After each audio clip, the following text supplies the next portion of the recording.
here from My Great Challenge. Welcome back to my happy place. Yes, it's a sewing video. This is episode number 2 in my newest sew along. We are making the McCall's pattern M7838. I'm doing version number D right here. If you didn't see the first video, the link is below, or you can just go to the playlist. I'm doing this as a sew along. I hope that you guys got the pattern. Talked about it about 4 weeks ago, so I'm sure you had time. So why am I doing this video series? Because I want to learn to sew. I am teaching myself. No, I am not a professional seamstress. I am just a everyday gal who really wants to learn to sew and make garments. So I'm teaching myself one step at a time, and I'm sharing my journey with you. So what are we doing today? Today we are finishing all the cutting, so I'm going to show you all the pieces that are being cut in a moment. I have to go through a few other items and how to cut them and to place them on the fabric, and then we'll start with the first step. So we're going to do a tiny bit of sewing today, not too much. So without further ado, let's get started with the rest of the cutting, and when I come back I'll show you all the pieces. So we are back to cutting the pattern, and this is the fabric I had last time. It's exactly the same way. It is on the wrong side. You can see that folded onto itself. I want to show you this particular item because there are several things that we need to know about this. First of all, this one doesn't have the fold on the line symbol. So you can place it anywhere you want on your fabric, but of course you want to be as close to the edges as possible because we're trying to save fabric here. So that's number one. But you need to cut two. So remember, the fabric is folded onto itself. So when I cut one, I'm basically going to cut two, and the second one is going to be the reverse image. Whenever you need to cut two, it will say right here, cut two. Otherwise it's cut one, but you would have the symbol that says on the fold line right here, just like we did with the back. The second thing that's important about this particular piece here is that there is a dart, and so I'm going to show you today how to do the dart. I've already placed my pattern on the fabric. Everything is nice and smoothed out. Remember, I'm putting my pins perpendicular and on the inside, so that way when I cut, the pattern doesn't fly away. Remember the grain line right here, this has to be parallel to the selvage, and it has to be parallel to the fold, so that way my fabric here on the front, either left or right, will fold nicely and won't tug or anything. I'm perfectly in grain. So let me go ahead and cut this, and then we'll figure out what we're going to do with the darts.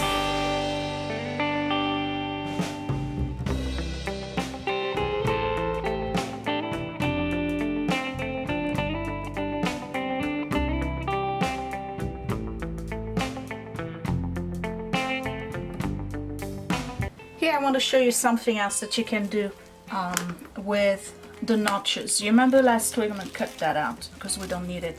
Last week I showed you how to cut a notch within, right? I just cut in this way. There's another way of doing it where you cut the notch on the outside. It's very practical to do it on the outside if you have a fabric that will fray a lot or that is very delicate. I'll give you an example, would be silk. Okay, so for those, if you prefer, right, what you do is that you basically cut this way and you make like a mound. I'm going to move that. So it gives you room, and basically what you're going to do is cut out a mirror image like this. I don't know if you can see of your notch.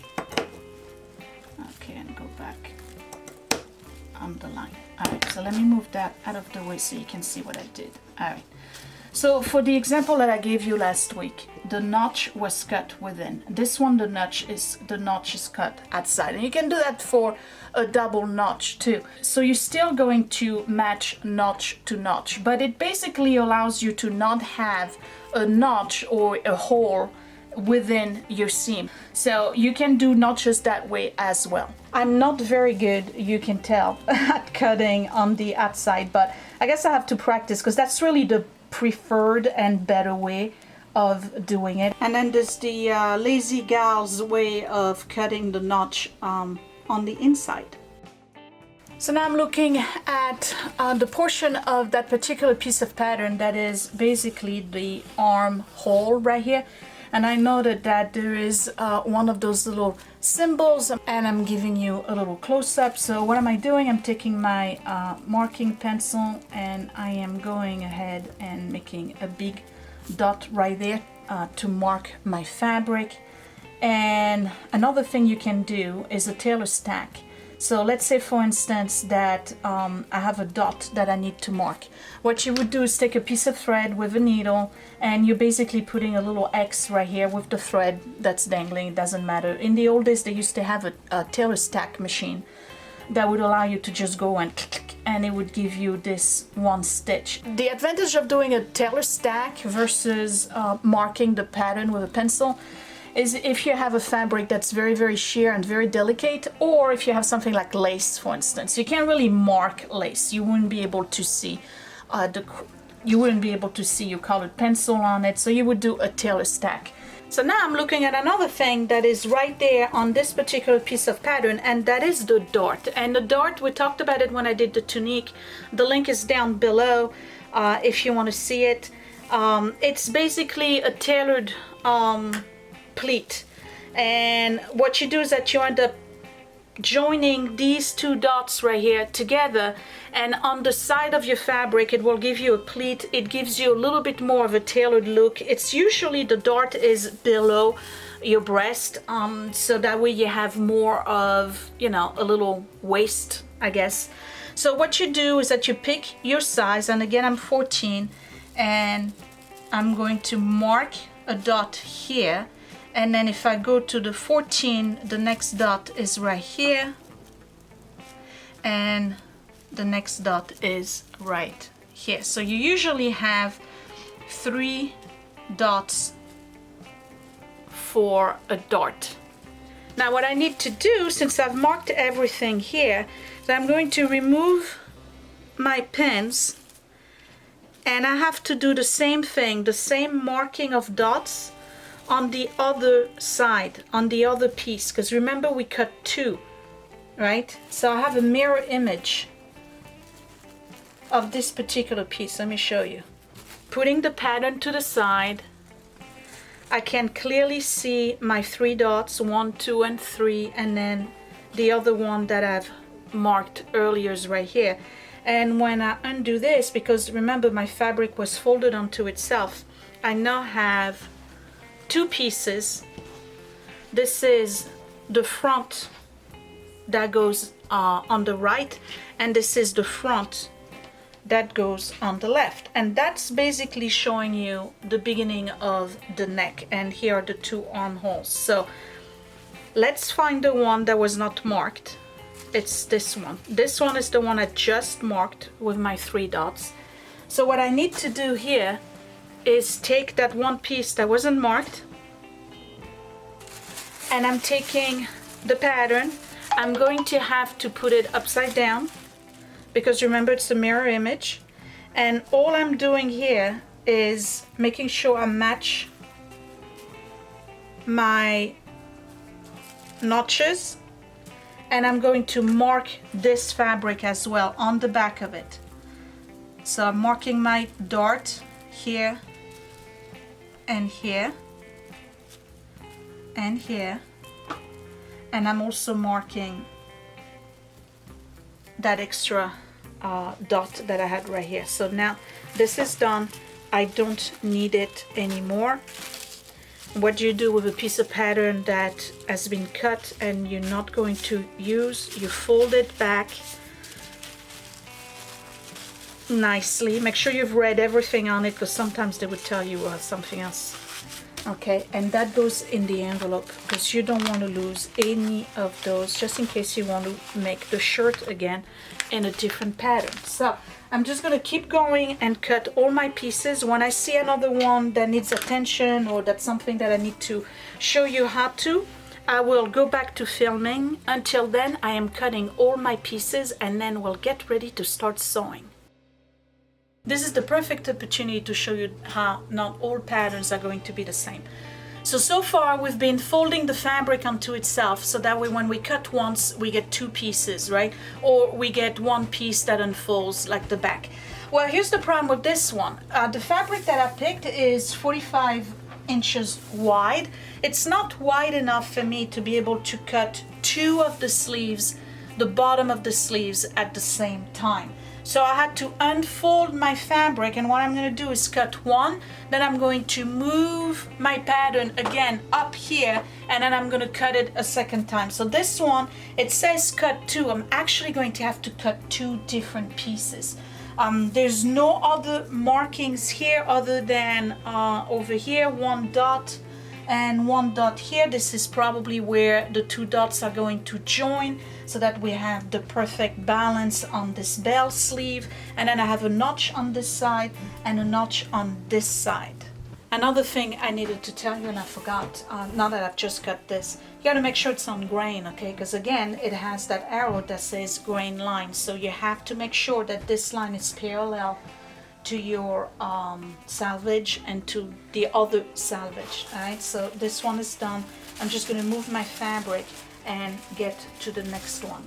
So here's another piece that's going to be a little bit different. This is part of the collar, and basically this one is color for A, B, C, and D. Remember, I'm doing D, and they want fabric cut 2 unfold and interfacing cut 1 unfold. So here's again the center fold. The fabric is folded on itself, so this piece will open up and be a mirror, but I need to do that twice. So I'm going to cut it once, place it over here, and cut it a second time. So that way I have two long pieces. Why? Because the collar really is going to be seen on the inside and on the outside. So you want the same fabric. You don't want to have the inner collar, the part that touches your neck, to be the back of the fabric. It's actually a double piece of fabric basically. But you only need one piece of interfacing because that's going to go inside, kind of like a sandwich, all right? So let me cut 1, 2, then I'll have to do the interfacing, and I believe that the collar band is exactly the same way. You cut unfold, and you cut 2 unfold and 1 interfacing. So that's pretty easy. I could just do 1 and 2 and then move them up and cut it again. So I know that some of you are visual learners like me, and you need to actually see what I'm talking about. So I cut 2 pieces, right? These are the collars, and remember the piece was cut this way with the fold right here. So when you open up, you get this. You get a dot here and a dot here, and then double notches on this side. Well, what happens here is that, let's say this is the front of the collar. This is the part of the collar that you will see in the mirror, that everybody is going to see. Well, what happens if the collar is slightly open is that you have the wrong side of the fabric. So you end up putting another piece right here. You've cut exactly the same. You just put them together this way, and when you close your collar this way, right, you have the right side of the fabric on the inside. Why? Because you have 2 pieces. You have one that's facing the back and one that's facing the front. So I hope that helps you understand. So basically this is the collar. So moving on. All right, all the pieces are now cut, and I just had enough with 3.5 yards, just so you know. So if you plan on doing this particular pattern, get 3.5 yards. Anything else, you may run out. There's 2 pieces I did not cut, and I kept outside of the envelope. Everything else I placed back in the envelope for when I do the next shirt, which is using pretty much most of the pattern pieces, except that we're adding the cuff to it. It's the exact same shirt. To my surprise, even the bell part of the sleeve is used for the other shirt. You just gather it on both ends. Huh, who knew? I thought there was going to be a different sleeve. But anyway, those 2 pieces here are the collar. One is the actual collar that goes here. I have to do the fusible fabric on it, the interfacing. I did not do that. And then this part here is the collar band right here where you put the button. That also needs interfacing. I did not cut that, but everything else has been cut. So here are all my pieces, and I'm gonna go over them so that you can count yours too and make sure you have everything. So here we go. This is 2 pieces, and this is basically the band that goes in the front where we're going to place all the buttons. I did not mark the placing for the buttons. I will do that at a later time. So that's these pieces. This here is the yoke. Now you cut 2 of those. The yoke goes in the back. It's the part that's right here above at the beginning of your shoulder down to your shoulder blade, and it's basically above the back. You need 2 of those. Why? Because just like the collar, and I showed you that in the video, one part is going to be facing the outside and the other one is going to be facing the inside. So basically it's going to look like this, right side on both. Okay, so that's the yoke. This part here is the top of the sleeve, and again you need 2 of those. So here's one, here's the second. This basically goes right here, top of the sleeve. Okay, it looks like it's tight, isn't it? But I got a bulky shirt, so you need 2 of those. These here are the bands. These are basically the ties that go on the sleeve itself. So each tie is fairly long but very wide, and these will need to be folded in half like this and sewn together. So you have 2 because you got 2 arms. All right, so there's 2 of those. Here's the collar that I showed you earlier, and the collar band, and again we get 2 pieces, right? So that the collar shows, I was gonna say positive, but it shows right side on the inside and on the outside. Next, this is 1 bell. So it's gonna be gathered here, and that's basically, you can't really see it, but that's basically the bottom part of 1 sleeve. And here is the other bell, and that's going to be the bottom part, and it's gathered of the other sleeve. Okay, so we got those. This is the front on the left side, and this is the front on the right side. Okay, and those 2 pieces here will have darts right here, and this is the first one we did in the previous video. That is the back, and again the yoke goes here. So this is not the full length of the back. The back goes another maybe 8 inches, I think. So what are we doing today now that we've cut everything? We're going to start with step 1. So this is my machine, and this is a Brother HC1850. I'm not going to spend time on setting the machine, the bobbin and all of that, because we all have different machines, and I don't think it would be very helpful for you to get confused. So if you just bought a machine because you want to start sewing, spend some time with your manual. Really, spend some time with your manual, figure out what your settings are. I'm going to turn it off and turn it back on. When I turn my machine on, the setting here is 0. Most machine will give you the setting for the stitches, and then you would get the stitch length and then the stitch width. So when I turn my machine on, it's at 0. So when I do straight stitches, I don't need any height. My stitches need to be just straight. If I was doing, for instance, a zigzag, I would put it at, let's say, zigzag on my machine is number 4, right? So I would have a stitch length of 1.4, and then the height would be 3.5, and if I want a really high zigzag, I can move it up, all right? But basically, when you start your machine, whoops, here we go. Whatever is the setting that starts is usually the setting that I do for just straight stitches. If I was moving it to 1 and I had a 3.5 here, for instance, you would see that your stitches are I'm gonna do it this way. Your stitches would not be straight, they'd be slightly slanted. They would be all following each other, but just slightly slanted. So we're gonna keep it at 0 here and 0 here because I don't need any height. Other than that, it's the same thing for most machines. You have the tension here, and then you have your 2 threads. One is the bobbin thread and the other one is the regular thread. Now, remember, the seam allowance is 5/8 of an inch or 1.5 centimeters. So you want to use your little caliper here, whatever the name is, and you want to measure from the edges of your foot to your needle. And for me, I'm basically moving my needle the furthest left. I'm going to give you a close-up. If I push those buttons here, my needle moves to the right and it gets closer to the edges of the fabric. So I'm going to put it back at 0 and I'm going to give you a close-up on the foot so you can see what I'm talking about. So here we go. Watch the needle here. I'm just going to increase the height of the stitches. Do you see how my needle is moving, right? So the needle is too close from the edges here. I need 5/8 of an inch. So I go to the edge here. You can go here if you want to,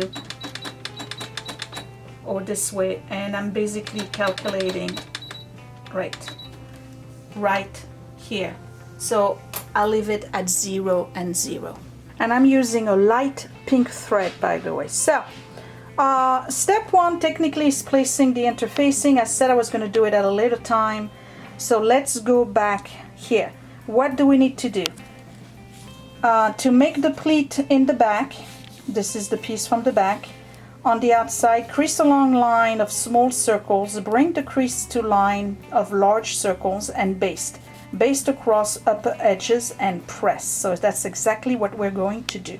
So today what we'll do is the pleat in the back, and then we'll do the yoke that needs to be attached. So here's my back, right? This is the top and this is the bottom. So I'm gonna place it this way. And then remember when I did all the cutting, well, at least for this piece in the last video, I marked in the back right here. I have 2 sets of 4 dots. 1, 2, and 3 and 4. So there's a set here and a set here. And you're basically joining them together for the purpose of making a pleat.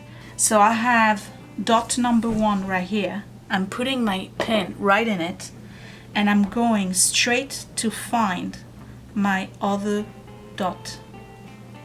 And I put them right on top of each other, like this.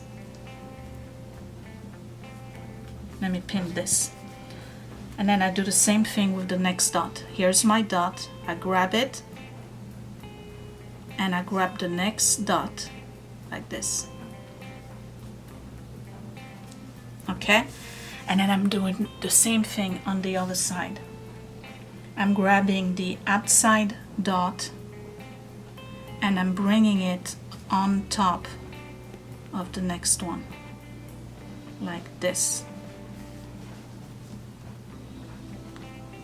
And pin it. And I'm doing the same thing here. Dot.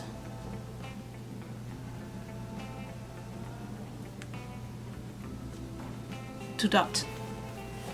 So now when I flip my fabric the other way around, now I have a pleat right there. Maybe you'll see it better if I show you this way. Okay, with a big pattern like I have, it's kind of difficult to see the pleat, but basically here is my pleat right here. So what do I need to do? Baste. So I'm looking at the right side of the fabric here, and you don't have to baste the whole length here.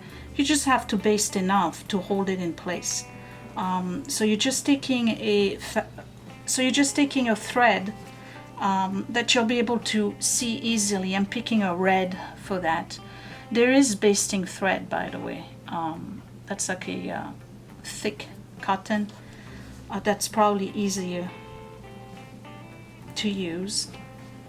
But anyway, I'm just going ahead and making some large stitches here And really all I'm doing is holding it in place. So I'm basting along this edge.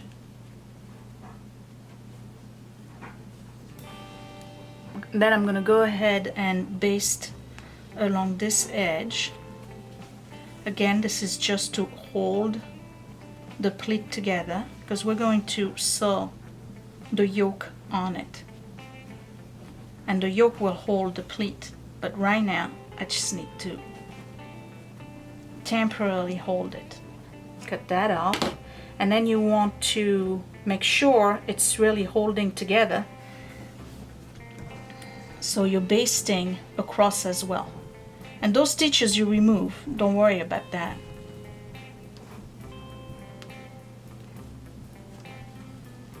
So now you can go in your closet and go look at all your shirts and see whether or not your shirts on their back have a pleat underneath the yoke. And if they don't, it's not a nicely tailored shirt. Now you understand when somebody like my mom, who's a real seamstress, when they go to the store and they look at clothes, everything is garbage to them. Why? Because they would look at things like this. Well, wait a second, this shirt doesn't have a pleat in the back. It's basically a ginormous potato bag with holes for the arms.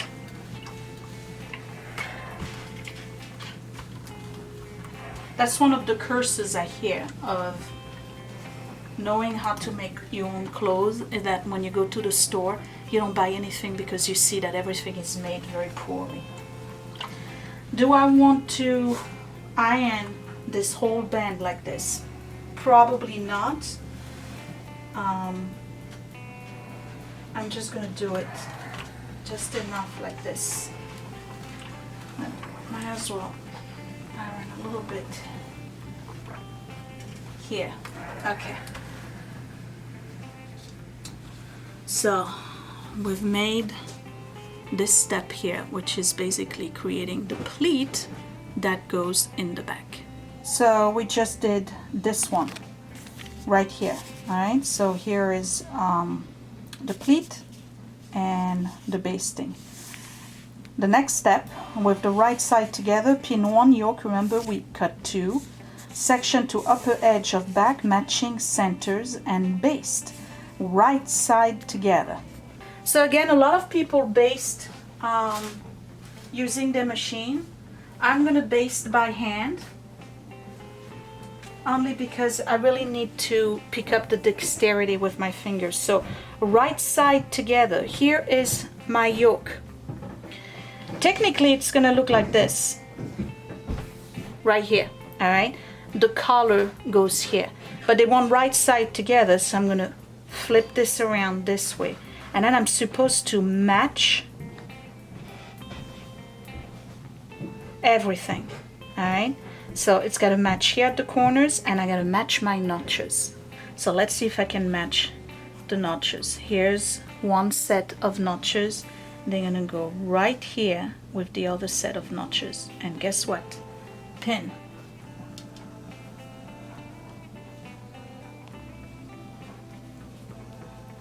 Perpendicular. Here is my other set. Match them together and pin. All right, now here's the thing. That particular pattern, the yoke, is not a straight bar. It's a little bit curved right here on the edges. So what you need to do is make sure that you match your corners.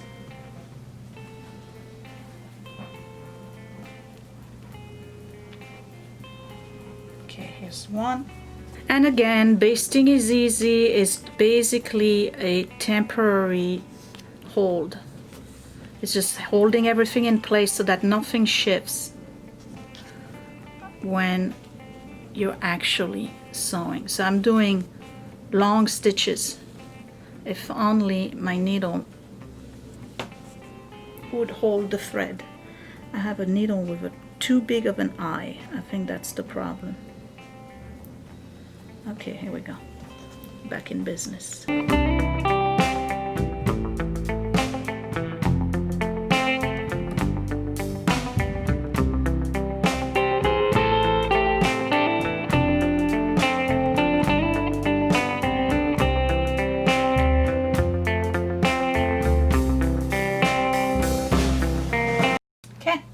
So this is basted. I'm gonna go straight to the machine, and all we're doing at this point is a straight stitch from one end to the other at 5/8 of an inch or 1.5 centimeters from the edges here. Zoop, one end to the other. So now remember, from the edges of my foot to my needle is exactly 5/8. So I'm going to place my fabric along the edges like this of the foot. I'm going to remove this one pin right here because it's going to be in the way. And what I'm starting is a couple of stitches forward and just a few stitches backward.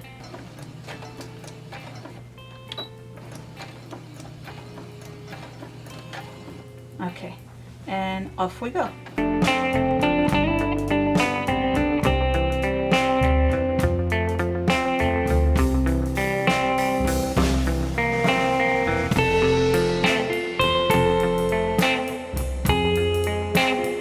What do you do when you reach the end? Couple of stitches backward and the rest is forward. Okay, needle up, foot up, here we go. And before we do anything further, I'm just going to go ahead and remove my basting stitch right here.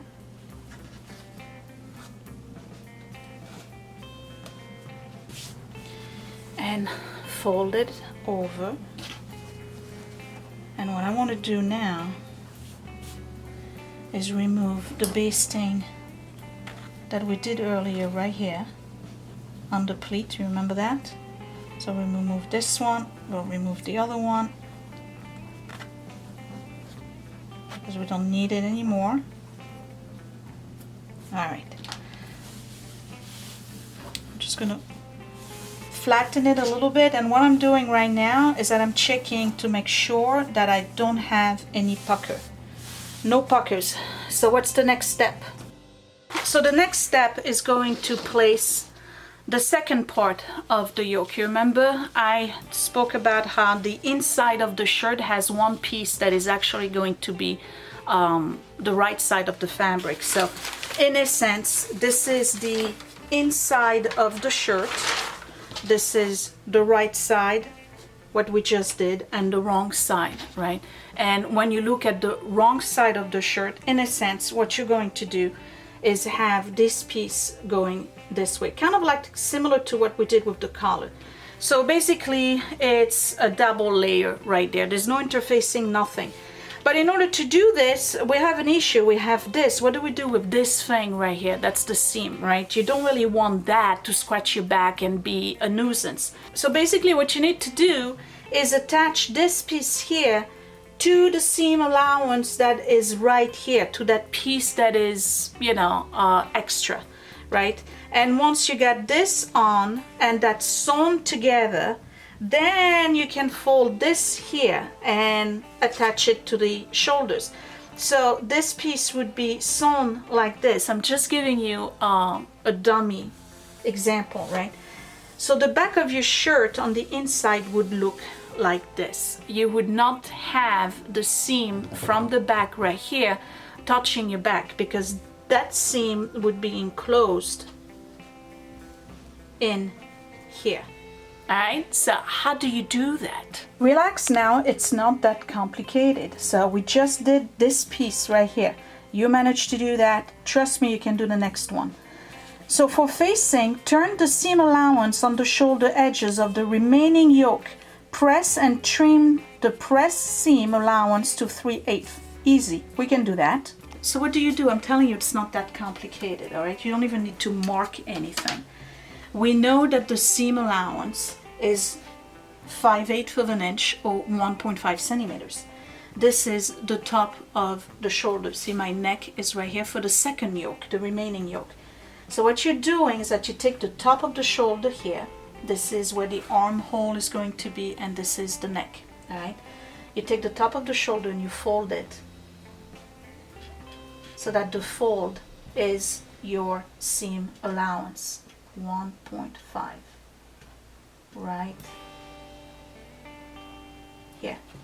Okay, and you press that. That's it. You go a little bit further, you make sure you're getting the same distance, seam allowance, and you press that. You see what I'm doing? Not complicated, right? I'm telling you, we can do this. We can learn. Okay, so my seam allowance is being pressed, right? What do they want us to do? They want us to trim it at 3/8 of an inch. So let's get the little gizmo thing here. And 3/8 of an inch is not a lot. It's that much, okay? So at just about here, I'm gonna mark it here and here and here. They want us to trim this thing. So why do we trim it? Well, because this is gonna be on the shoulder and it's gonna be very, very bulky. So I'm just gonna go ahead, and it's gonna be inside the seam. So you trim that. But what if I'm wrong? Right? Well, you make a mistake, you go back and you reread the instructions. Alright? Nobody's dying if you're wrong. That's how you're going to learn. So here we go, going back to here. 3/8 of an inch is going to be here and here and here.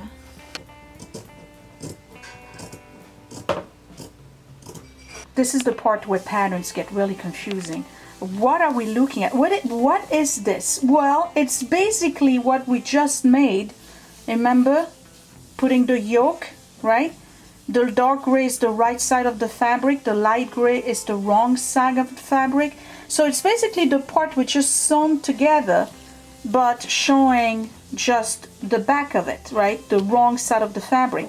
And this is the part we just made. So what they basically want us to do is attach or sew together that part to the seam. You remember the seam that I told you was going to be inside the yoke, right? So let me put them together and show you what I'm talking about. You know, when I'm explaining to you, I'm also explaining to myself, right? So this is what we're doing. This is the right side of the fabric. Put it down. Okay. This is what we just did, right? With this seam. Okay. So this is the part. That's the inner yoke. That's what we're going to call it. We just did those two pieces here and trimmed them. So we know they're going to go here. Because remember, this is the part that goes on the inside of the shirt, right? But you got to attach it to the seam that's here. So you're going to flip this over like this. And this, you're going to grab the seam that's right here. And you're going to attach it to it. And remember, we got notches to match, right? The notches are still here. Let me give you a close-up. And hopefully you can see the notches. They're right here. You see that? You see all my notches? All right, so you're basically attaching this second yoke that we just trimmed at the shoulder. You're attaching it directly to the seam here. So let's just go ahead and pin that because I'm right on the notches. And you just do that all along the seam. And next, we're going straight to the machine. You see what I just did? The yoke is right here. The other yoke we just placed is right here, right? So you grab it by the seam like this, and we're doing a straight stitch line from here to here, following the seam allowance, right? Through all the thickness. Straight line, follow the edges from here to here. So here we go. This was sewn together. So first, of course, I basted it, right?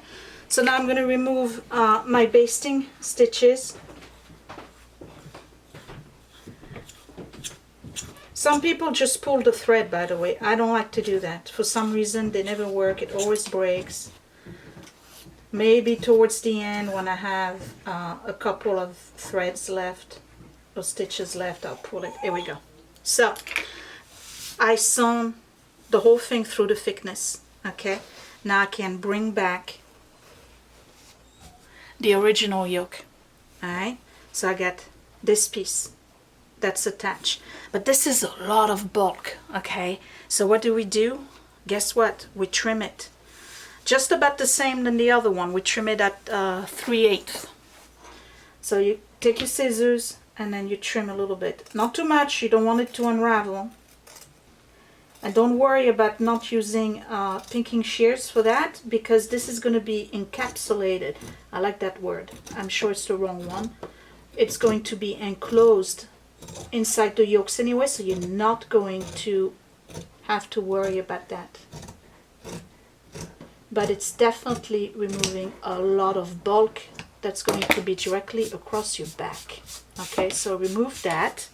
Now how do we press it? And unfortunately for those of us who hate ironing, ironing in sewing and quilting is just as important than the actual sewing. So you want a really flat seam here in the back, and you want a very flat seam in the front too. Well, it's not really the front, but you know what I mean. The good side, the right side facing. So this is the piece we just added. Nice and flat here. I'm touching it, and no, it's not going to bother me. I won't feel it in my back. I'm going to flip that around.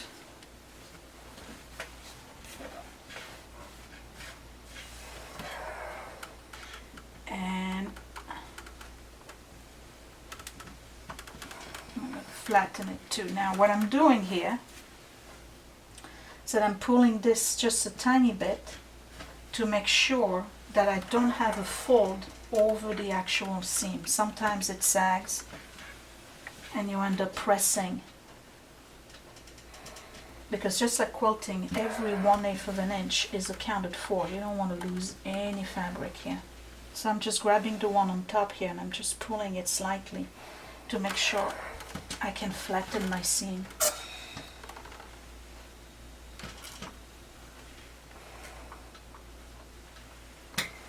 So we're back with our not so super model here. I just want to make sure that she's still 41.5. Because this is where I measured the other day. I said I was 41. Yeah, exactly. Okay, perfect. So what I'm going to do, since this is the front and we just did the back.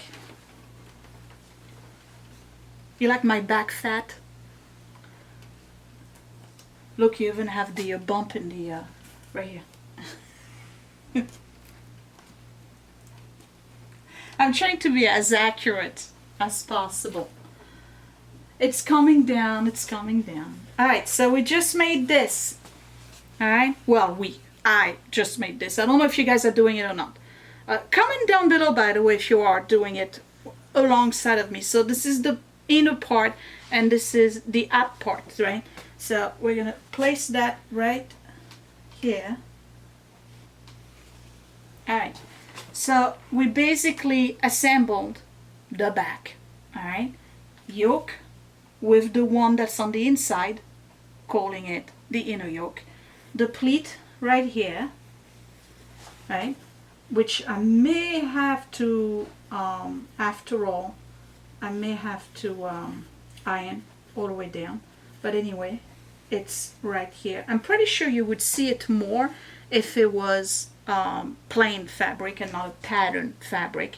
My mistake. I like the fabric. I wanted to do a shirt out of it, so you can't really see it, but that's fine. So the pleat is right here, and that's basically what I've done so far, just the back. And I like it. I do like it. So the next time I'll see you around, we'll move on to the next step, which I believe is going to be the dart on the front, and then the front band. That's all we're gonna do. Should we do the buttons next time? I don't know if they tell you to do those now. I don't think so. I think they do it at the end. I'm looking from far away on my pattern. Now that's all we'll do. Next time I'll see you, we'll do the front, we'll do the 2 darts, and then we'll do the front bands. That's it. I'm keeping it slow. I'm keeping it baby steps, because for those of you who are doing it with me and want to learn to sew, and by the way, even if you are a very, very beginner, I believe that I'm showing you the steps in a way that are easy to understand. Again, I'm not a professional seamstress. I'm hanging on by the edge of my seat here with regards to giving you instructions on how to do this, but I enjoy it. I really do. I enjoy doing this. I enjoy spending the time showing you what I'm doing and documenting my journey. I got so many encouragements from you guys to continue doing this, so thank you for the props. Thank you for the advice. Keep giving me all the advice that you want. I'll take all of it into account. I'm liking this. I think this is going to look really, really cool. I'm very scared of doing the color.